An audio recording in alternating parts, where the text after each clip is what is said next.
Washington football addicts, baby. Let's go. Washington football addicts. We've been repping for years. Always keeping it real. It's Rod, Steve, Devin, Phil. We talking about latest deals and what goes on the field and happenings with the team. So listen if you a fiend. Hey. Go Bride, go Steve, go Phil, go Dale, go Bride, go Steve, go Phil, go Dale. Washington football addicts, baby. Let's go.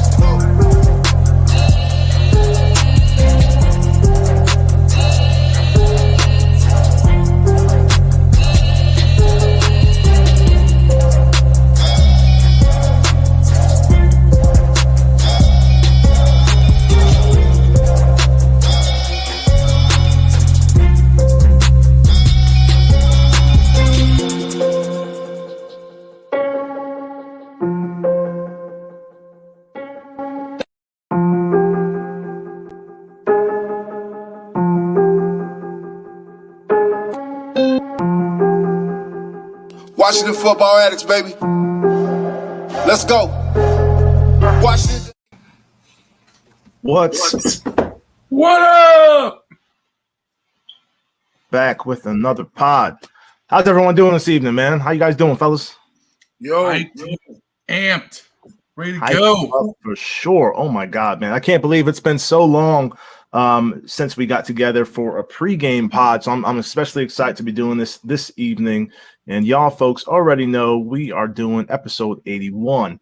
So Washington football addicts, thanks again for joining us. And this episode is going to be dedicated to someone that more than likely you know who he is. If you don't, Professor Phil will introduce us. So Phil, please introduce the pod.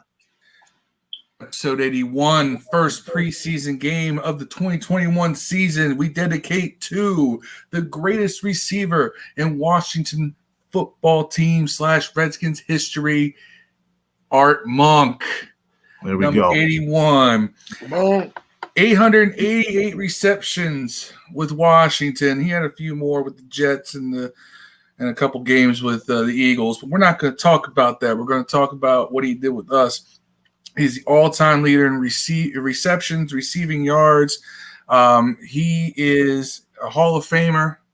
Took forever to get him in the Hall of Fame, but he got there, and he still holds the record, by the way, for the longest standing ovation of any player ever inducted into the Pro Football Hall of Fame. He is my personal favorite football player of all time. I never could be a wide receiver. I was never built to be a wide receiver, but if I was, I'd want to be Art Monk.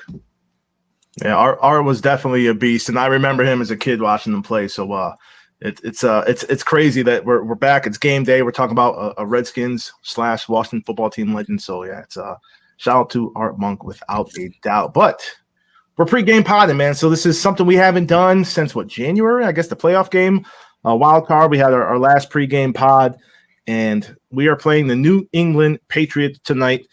So, fellas, how you guys feeling, man? And I'll start with you, Dev. You excited about tonight's game, man? Who are you looking forward to seeing, man? I want to see Kaliki Hudson. Okay. I want to see. I was going to see Diami. Am I saying it right? Brown. I want to see our new linebacker, Jamin Davis. I want to see how Curl plays deep free safety. I want to see a lot of stuff. I just want to see some football. I want to see Rio Montez. Rio wants to see Josh Doxson. He can go tune into the Giants game. Oh my God. Phil, who do you want to see, man? First and foremost, I want to see Calvin Harmon. I want to see him in the game after that knee injury last year, and seeing how he's progressed so far, and how he looked in camp, and how all the reports from the other days in camp that, I was only there for one day. He looked great that day. Apparently he's looking great elsewhere. Because how well he does in camp is going to push somebody who was seeing some significant time and or hype last year off this roster. So I'm really interested to see what Kelvin Harmon does. I'm also really interested to watch Sam Cosby because, hey, I'm the O-line guy. I want to see because, look, they penciled him in as a starter. Yeah. Which is kind of surprising. It wasn't totally seen because we thought he was going to be in competition. Well, apparently he won that competition. So let's see what this kid does with some live rounds. No, definitely. And me, I'm probably going to have the unpopular opinion. I want to see Steven Sims because we know that we brought in Humphreys and everyone's penciled in him as the starter in the slot. And he probably does have some upside over Steven Sims. But what I'm interested in is, are we going to have anyone that performs well enough that another team is willing to throw a late rounder at us? And that's what I'm looking forward to. So it's been a while since we've had players at positional groups where we have a little bit of, I mean, we're wealthy. We're pretty wealthy at wide receiver right now. So is there anyone that's going to show out and potentially want to be trade bait for another team? So Steven Sims is a guy I'm going to be looking forward tonight to see if he still has the drop seats when he's, covering punts or anything. Is he going to fight for that position? Because he seemingly had the slot on lock the past 2 seasons. So is Humphrey going to push him out and truly push him out, whether it's passing? But Rio says hard pass on Sims Jr. So Rio, since you're obviously looking and watching, who do you want to see tonight, man? Who are you really excited to be on this roster? I think he means Steven Montez, by the way. That's who the real Steven anybody wants to see. You know what I'm saying? What about Samus Reyes, the Hulk, man, the Chilean Hulk? Is he going to play? Think he's going to do? He's there. He's going to play. Here's the crazy thing. Someone said this in the group, and this is true. We're going to watch a guy tonight, if he gets into this preseason game, play his first football game of his life, first organized football game of his life, and it's at the NFL level. Like you'll never see that.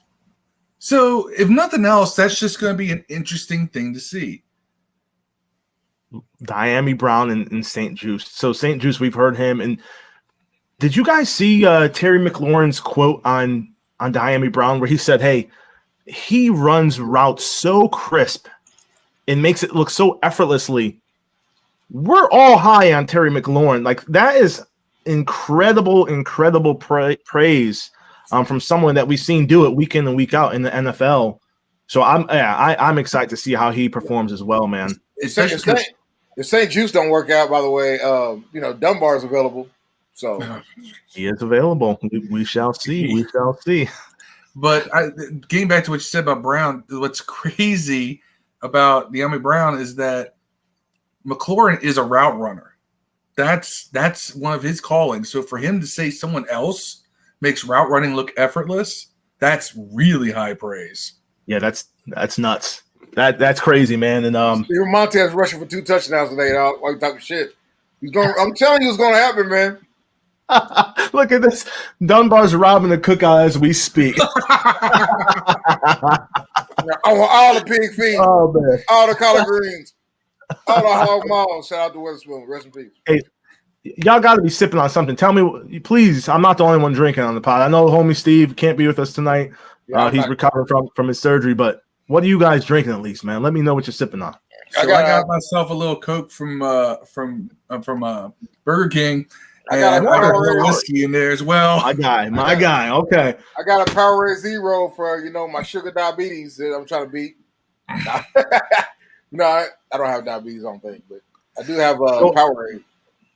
So shout out to Rory and Maul, man. Rory is always talking about Douce. So I bought a bottle of Douce. The bottle is sweet. I don't care for it as much, but I'm sipping it on the rocks right now. And hey, Rod, I will show you my bottle of Douce. I will show you my bottle of Douce, but I will go to jail because it's like all the way up to the top with roach blunts. I throw them in when I'm doing. It's like all the way to the top. I can't put the top in. Rio coming in with the pinky swag, the pinky out swag, drinking some Cabernet like a boss. All good. Yeah. Rio is such a millennial. It's not even funny. Real ninjas don't drink Cabernet. Here's the thing, though. Rio, we need you guys are listening. Watch the damn chat with us. Talk with us, man. Real ninjas don't sip Cabernet, bro. Rio, here's the thing, y'all. Like LeBron. I got a chance to hang out with Rio at camp. All right, y'all gotta hang out with this dude at least once. You told us he was all about the band too at camp. That's crazy. Like he talked shit about the band on Twitter, but he actually loved them at camp. He was on the stage like, working with the dance team. I'll tell you this: he was loving that dance group. There's videos of him like he was twerking on the stage with the dance team. It's crazy. Rio, don't do that again, bro. Don't do that again, man. With the boys. See, he might say something, talk some shit, and I can't put that bubble up on the screen. It's all good. It's all good. No, oh my Rio, God, my man Rio. Right. You're horrible. You're horrible. Man, he chose violence that day. When he told about the van, he chose violence. Yeah. Hey, on the opposite side of the ball, I'm excited to see Cam Newton and Mac Jones because Dev had linked at least Cam Newton to us all throughout the off season. That didn't pan out. So Dev, your predictions suck. And then the media had linked. Season ain't over yet, man. Yeah, he ain't coming to us. He ain't coming to us. And then Mac Jones was linked to us as well. With the drive up to the draft and saying he would slide to 19. He slid to 15 to the Patriots. Slid. I'm not sure if he slid, if that's his natural ranking, but yeah, man. Are you guys any excitement to see the quarterback on the other side of the ball, or don't give a damn? I want to see because I want to know if all the hype about Mac Jones is real. Yeah, Dev, you swore your life to Cam. No, I like Cam. Yeah. I still think Cam's coming, man. The year ain't over with yet, Steve. Dev, you're like a cheap hoe, bro, because like you like Cam, Aaron Rodgers, like if they have an arm and can throw the ball in the NFL, like you're linking them to the Washington football team. I'm waiting until RG3 comes back. His head explode. Oh my God! Please no! Please no! But, is he going to be ESPN tonight? Is he starting? Please call the game. Please call the game if it's him. I don't know, but do we got a team to leave? Or maybe how you say that shit? Aqib Talib. Yo, no one liked him. I liked him though. I like the Aqib Talib, man. Yeah. He got better as the season went on, but early on he was terrible to listen to. Yeah, I love him. He took a while to get going. I'm waiting for the Raiders to fire. I'm interested to see Mac Jones because I want to see if he's as good as if he really is as good as all these people thought. I didn't like him coming out of college. I remember when we did the draft show and he went to the Patriots, the humongous sigh of relief that came out of me. It was visible. Of course, I'm visible with everything. It's a visual medium. But I made it known I did not want Mac Jones. I don't see anything about Mac Jones that makes me say, wow, that's the future. Right. That's why I like And then now jumping back, I'm all over the place. I haven't done this in a long time, it seems. I think it's actually been a while since I've been on the pod. I've been busy. Hey, man, screw the Giants anyways. I'm done talking about them. Colin McGregor would say, "Fuck the Giants." I want talking about the Washington football team. And that's where I'm zeroing it back home. I'm taking it back home. The Red Wolves. They're going to hell today, Phil. You know it's going to happen. Steve, you're reading my mind, man. I know. Damn it, I love you, bro. I was going to ask that question on that bullshit about the quarterback position. They're going to So they're saying that Fitzpatrick has blown Heineken out the water in camp. Heineken's certainly did when I was there. Whew. Yeah. So if he performs well enough tonight, I think it's a one and done. He'll have the QB job. If Fitz falters versus the Patriots, first team, do you guys see Heineken having a legitimate shot in weeks 2 and 3 of preseason to win that competition, or you think it's a done deal? Fitz needs to falter twice for that. Okay. He needs to just fall. That's the only way Heineken's going to get in the game, man. Is if he just falls and like breaks his arm or some shit. There's no way Heineken's getting in there over Fitz, man. And I mean, I wouldn't care if he did or not. I just want to win. I don't care if Montez or Allen or anybody's quarterback. As long as we win, I don't care. Hey, look at this, y'all. Rio's got Smoot coming on tomorrow to preach the Wolf's gospel. Smooth. Hey, tell Why him, hey, don't make sure you know what? If I- make sure you hold bring on, your leg wrap. Rio, if I wasn't driving to North Carolina after work tomorrow, I'd tell you to have me on so I could be the devil if he's going to be the preacher. Because I'm going to tell you. Make sure you You wear your don't life want vest, that man, on these Red boats. Bull Smooth. bullshit. Nah, I love Smooth, man. That's my guy on T. I like him more than all of them almost. I like Smoot's boats. Boats. Remember, he was on the boat party with the Vikings. Minnesota. Oh shit! Damn, damn, you're taking it way back, bro. I can make fun of it. It didn't happen on our watch. I can make fun of it. Damn. That's what I'm here for. I'm here to bring back the references. Do you think we have any more drama in our franchise? Yeah, of course, man. As soon as like Fitzpatrick gets knocked out, and then I'm talking about Heineken comes in. like boat scenarios and COVID scenarios and all this other fucking stripper parties and hotel rooms. So you think we're past that level of immaturity and drama with the Washington football team? It's out of here. Okay. I mean, look, the COVID thing was about to become an issue. The team shut that down. We're like, all right, we'll get the vax. We'll be good. That's and still the team's now pushing towards 90%. They're still 28th in the league. Yeah, but they're almost at 90% vaxxed. I mean, you know, you gotta wait 3 weeks before you're fully vaxxed. I mean, but 90% of them at least have one shot. I think they're up to 60 or 65% have been fully vaxxed. So I'm not worried about it anymore. I wasn't really worried about it to begin with. I knew it was one of those sooner or later things, and we saw what happened. A couple guys went on that list. People went, oh, snap. I better get this thing. All you need is some visual evidence sometimes. You start seeing other people dealing with consequences. You decide I'm going to avoid those. Unless you're Lamar Jackson. You know. What happened on Lamar? He hasn't got this shit twice. Did he have it last year as well? Mm-hmm. Damn. Still refuse to get vaxxed. I mean, not that I guess that matters. This isn't a political podcast. I could care less what y'all do. Fucking shit, my 12-year-old daughter got her. She got her vaccination today. 14. Excuse me, she's 14. But yeah, I mean, she made the decision. Like, she talked to me and her mom, and obviously talked to the doctor, and she's gonna start high school. And she's like, yeah, I want to protect myself. I want to protect my little brothers. I thought it was fucking admirable. Like, okay, cool. Like, and it's tough. It's a tough decision as a parent because you don't know. I'll be 40 this year, and I'm still young. I want to live another 40, 50 years, but if I go, I'm going. They sent 700 kids home from my son's school. The whole football team, the whole band, sent everybody home. Yeah. I'm vaccinated. My son has a spinal bifida and osteoporosis. He's in a wheelchair. He's 8, so he gets every side effect. Man, we gave him a medicine for a seizure one time. One of the side effects is blindness, and he was going blind. We had to stop the medicine. Like, he gets every side effect. So I got vaccinated. So I'm trying to get I have pretty much 4 adult kids. It's sad that you even had to say though. Like, I hope it's not a political pond. Like, right? I think a public health fucking crisis shouldn't be politicized. Like, just if you want the shot, you want to protect yourself and others to get it. If not, then okay. Like, Ron, I'll tell you what though, these men on that team, dude, they really love and respect Ron Rivera because he talked to him and said, "Hey, talk to your doctors," and the vaccination rate went through the roof.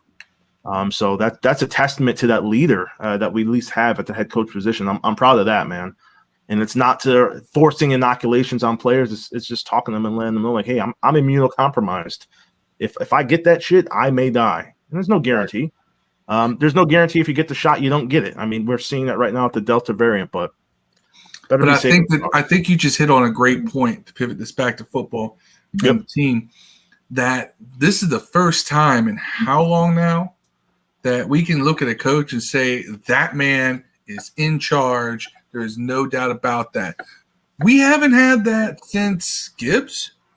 Yeah. I don't know. Really? Zorn was pretty cool being in charge, Zorn. Oh, God damn it. I'm not going to say anything. Kind of like a Power Rangers enemy. It's crazy, man, because Zorn was like Like, oh, we got a coordinator. Oh shit, he's gonna be a coach because the head coach fell through. Oh damn, this guy's pretty good. Oh no, he sucks.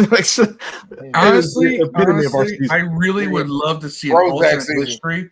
I'd love to see the alternate history where Greg Williams doesn't get dumped by Snyder, and Zorn is just the offensive coordinator. And you trying to do a Marvel what if on the Washington football team? I mean, that's some alternate history right there, and it's hard to predict. But I think Greg Williams was definitely more of an iron hand, and those players would die for Greg Williams back in the day as a defensive coordinator. So I think that mentality would have carried forward. Zorn could have been the good cop to Greg's bad cop as a coordinator, but that was about it. Yes. He was, Thomas. You are absolutely right, man. Gibbs was most definitely the last good coach. Great coach. And it's amazing because Gibbs was not a yeller. He was not a cursor. He was a nice guy, but he knew how to motivate people. That's the best leaders. People who yell and make a lot of noise aren't leaders. Those people are imbecile fools. Some people need that. Some work. Like Parcells could yell and scream, but he was still a leader of men.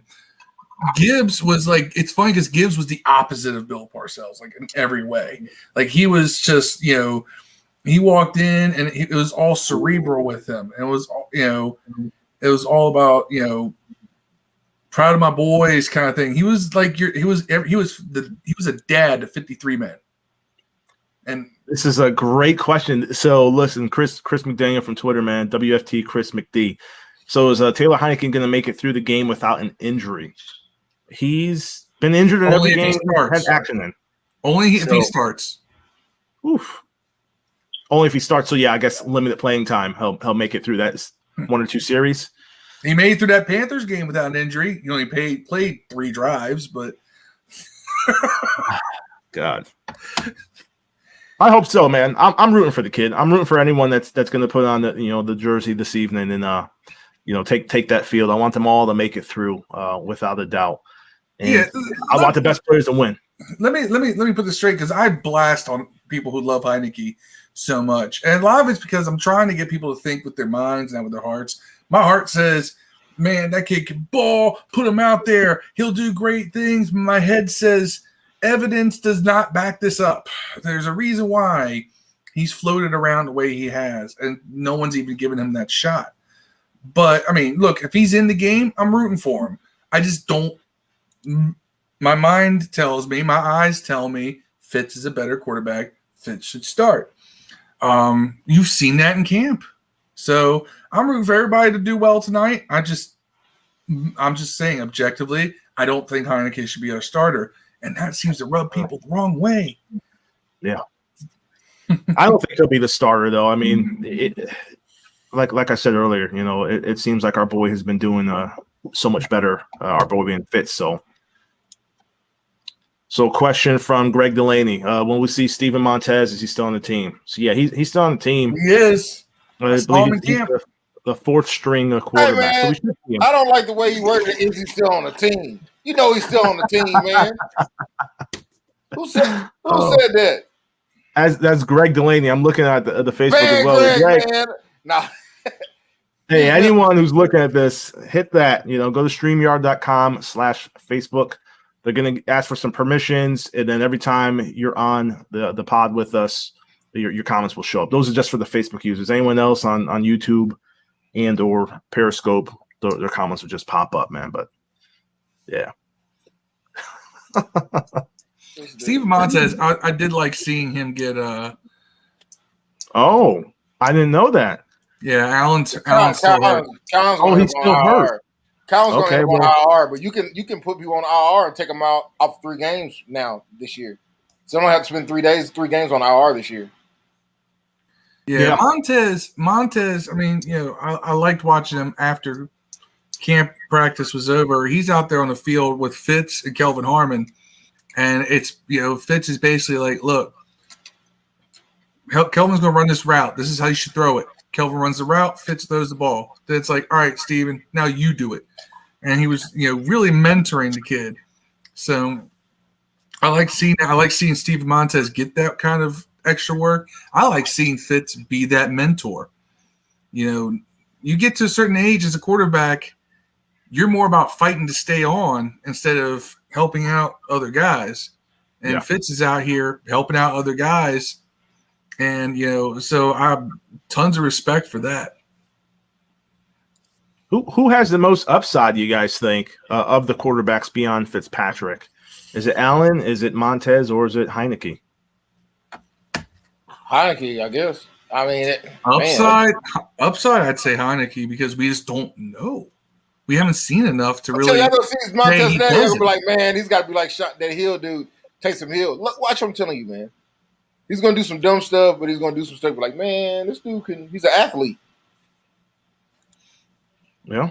Yeah, Heineke though probably has the most upside just because of the fact that when he's had the chance, he's definitely gone out there and tried to make the most of it. Some partially to his own detriment of his own health, but right, exactly. Chris McD, I'm telling you, he's like Hill on the Saints, man. I'm telling you, watch what I'm saying. Like you can use a guy like that.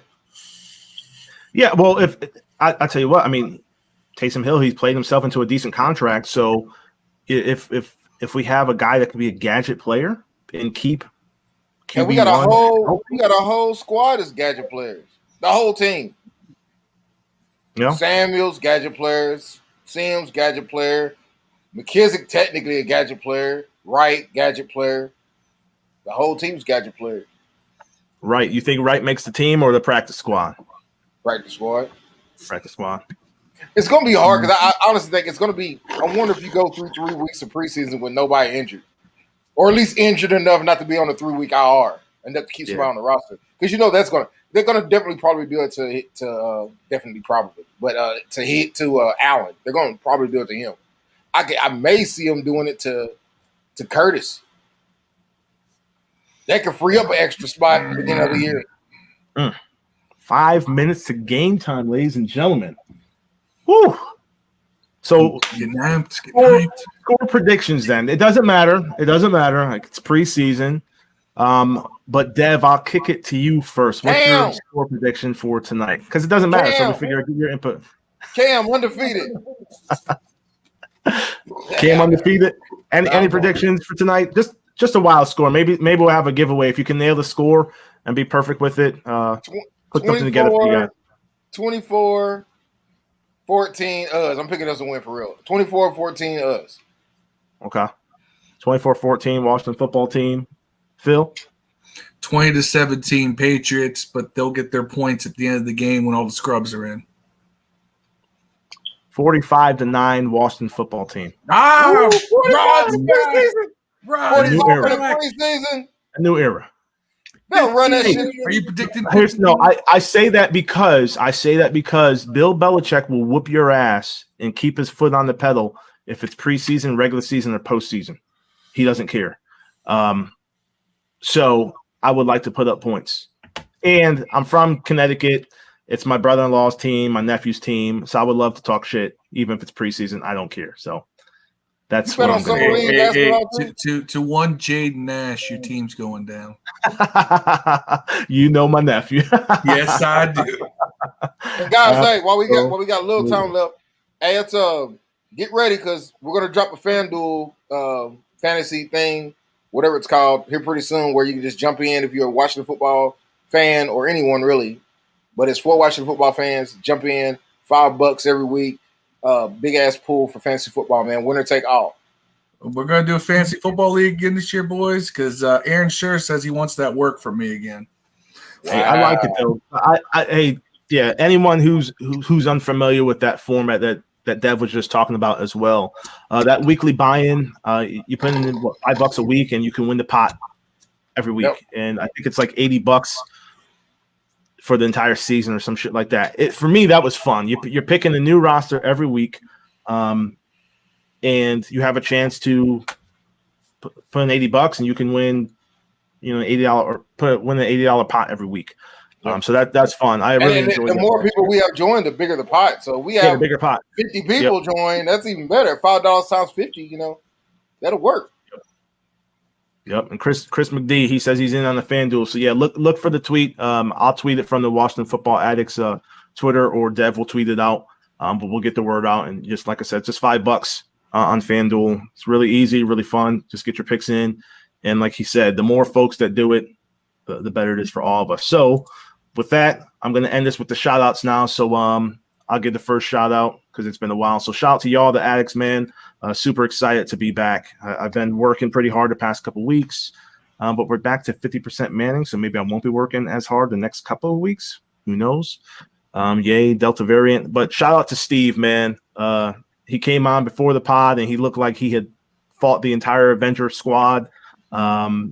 So we love you. Hopefully that doesn't make you laugh if you're watching this. I know you're watching it, but yeah, heal up, bro. Keep taking your meds, and yeah, man, go team tonight. Dev, who you shouting out?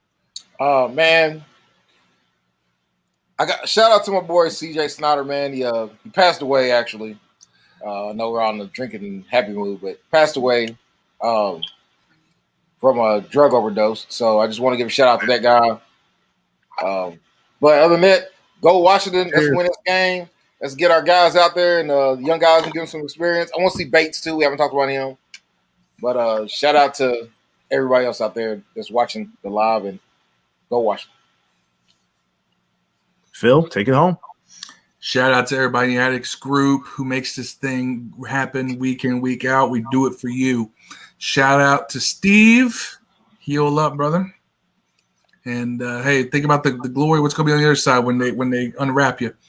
And shout out to all the fan ambassadors like yours truly. It's been a pleasure getting to know you so far. And hopefully we can help create our 2 cents to make things go even better for this franchise. Absolutely, man. With that, we're going to peace out to the pod. I'm playing Madden today. Close it out. Y'all be good, man. Peace. Peace out.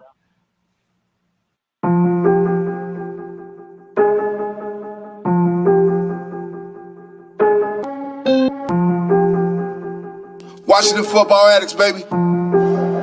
Let's go. Washington football addicts. We've been repping for years. Always keeping it real. It's Rod, Steve, Devin, Phil. We talking about latest deals and what goes on the field and happenings with the team. So listen if you a fiend.